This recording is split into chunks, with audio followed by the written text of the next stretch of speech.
A história real que inspirou filmes como Psicose, Massacre da Serra Elétrica e O Silêncio dos Inocentes acabou de ganhar vida na terceira temporada da série Monstro da Netflix, denominada como A História de Ed Gein. Nesse vídeo você vai conhecer detalhes perturbadores da vida de um homem solitário dominado por uma obsessão doentia pela mãe, que começou a desenterrar cadáveres e pouco a pouco mergulhou em crimes além do que a mente humana pode compreender. Cadeiras e abajur feitas de pele humanas, tigelas moldadas a partir de crânios e corações guardados em sacolas. Conhecido como açougueiro de Plainfield, Ed Gein chocou o mundo quando a polícia entrou em sua fazenda e descobriu um verdadeiro museu de horrores. Bom, agora você deve estar se perguntando o que o levou a cometer tais atrocidades. E é exatamente isso que eu vou te contar no vídeo de hoje. Mas antes de ir para a história, já deixa o seu like, se inscreva no canal e ative o sininho para não perder nenhum vídeo novo. Assim você me ajuda a crescer cada vez mais nessa plataforma maravilhosa que eu tanto amo. Agora pegue sua pipoca, se acomode e vamos para a história.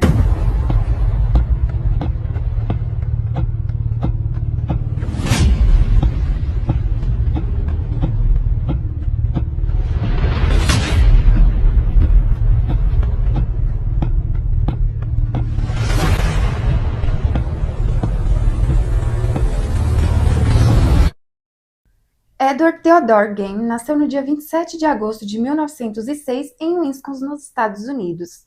Ele tinha um irmão mais velho chamado Henry, que nasceu no dia 17 de janeiro de 1902. E os dois eram filhos de George e Augusta Gein. Augusta não tinha uma relação muito afetuosa com o filho Henry pelo fato dele ser um menino. Ela então decidiu ter o segundo filho na tentativa de que dessa vez viesse uma menina, porém isso não aconteceu, coisa que a deixou bem frustrada. Ed, desde pequeno, sempre foi completamente apaixonado pela mãe, tentando agradá-la de todas as formas possíveis, porém nada adiantava.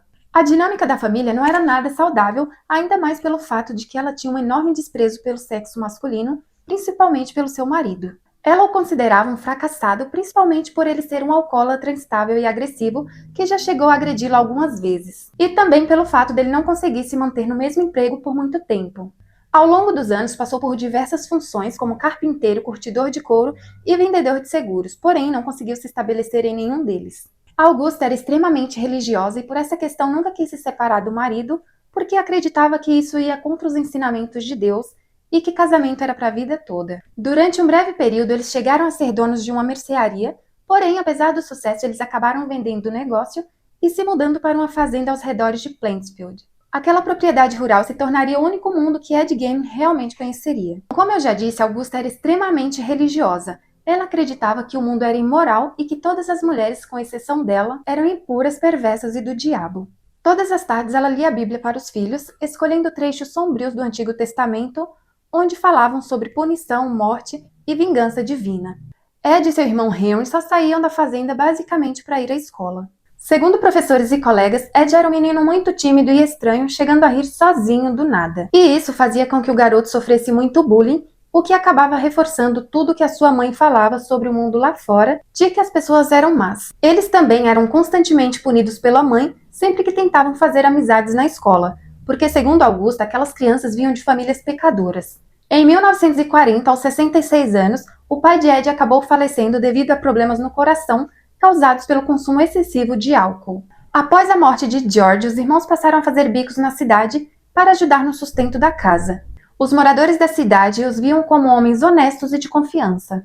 Ed chegou até cuidar dos filhos dos vizinhos e dizem que ele cuidava muito bem das crianças. Atividade essa que ele parecia se sentir mais à vontade, já que ele se dava melhor com elas. Nesse período, Henry começou a namorar uma mulher que já era divorciada e mãe de 2 filhos, e ele fazia planos de ir embora viver com ela. Bom, eu não preciso nem dizer que isso ia totalmente contra as ideias de Augusta. Ele, no entanto, criticava constantemente a devoção quase doentia do irmão pela mãe, coisa que deixava Ed visivelmente perturbado. No fundo, Henry sabia que a obsessão religiosa de Augusta não era fé, mas sim uma loucura disfarçada de devoção. No dia 16 de maio de 1944, segundo Ed, um incêndio tomou conta da fazenda e durante as chamas os irmãos acabaram se separando. Mais tarde, Henry foi encontrado morto e o mais estranho é que quando a polícia chegou ao local, o próprio Ed os guiou até o corpo do irmão, o que acabou levantando suspeitas sobre as circunstâncias da morte. Porque assim, como ele sabia o local exato do corpo, sendo que o mesmo chamou a polícia dizendo que eles haviam se separado durante o incêndio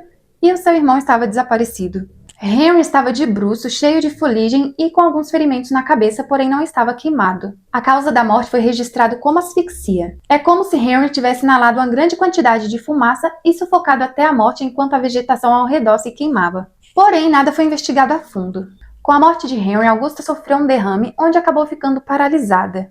Ed então passou a cuidar dela, dando banho, comida e trocando as suas roupas. Para Ed, aquilo estava sendo incrível, porque agora era só os dois e ele tinha Augusta totalmente para ele. Durante uma visita que eles fizeram ao vizinho para comprar feno, Augusta testemunhou mesmo batendo em um cachorro. Quando de repente uma mulher que seria sua namorada apareceu gritando para ele parar. Porém, o homem continuou batendo no cachorro até a morte. Curiosamente, o que incomodou Augusta não foi a brutalidade contra o cachorro, mas sim a presença da mulher na casa do vizinho, já que os dois não eram casados, sendo inaceitável que os dois morassem juntos. Depois desse episódio, ela acabou sofrendo um segundo AVC e a sua saúde piorou de vez, vindo a falecer no dia 29 de dezembro de 1945, aos 67 anos. E durante o funeral dizem que Ed estava inconsolável e chorava feito uma criança, muito diferente do funeral do pai e do irmão, que parecia não ter dado muita importância.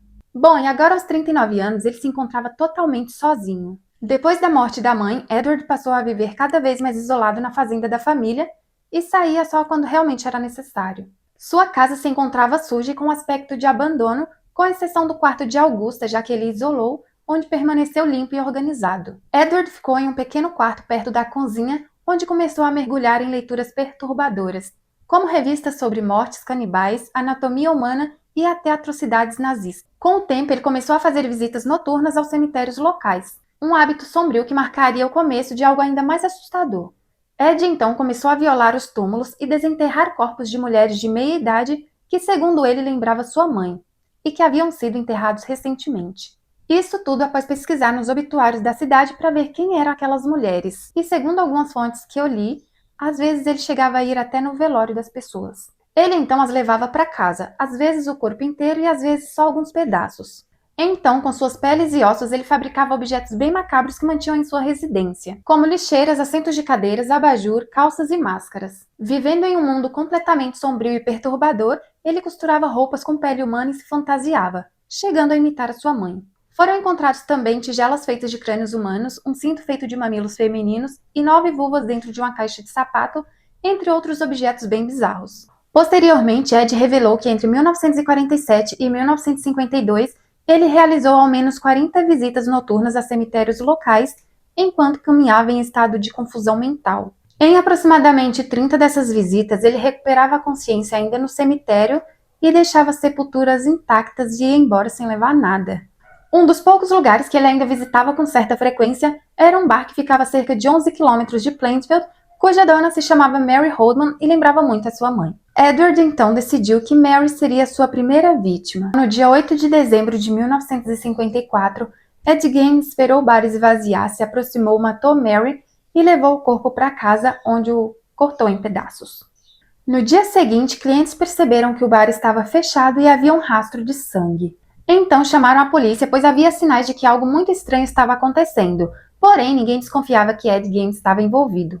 Pois já que mesmo ele tendo um jeito estranho, ele era conhecido como um homem quieto, trabalhador, honesto e de confiança, então nada aconteceu. Já no dia 16 de novembro de 1957, durante uma manhã gelada de sábado, Ed entrou em uma loja de ferragens onde já era acostumado comprar algumas coisas. A dona do local era uma mulher chamada Bernice Warden. Ele então comprou um pouco de anticongelante e saiu tranquilamente, porém não demorou muito para ele voltar. Dessa vez disse que queria ver um rifle, já que planejava trocar as suas armas antigas.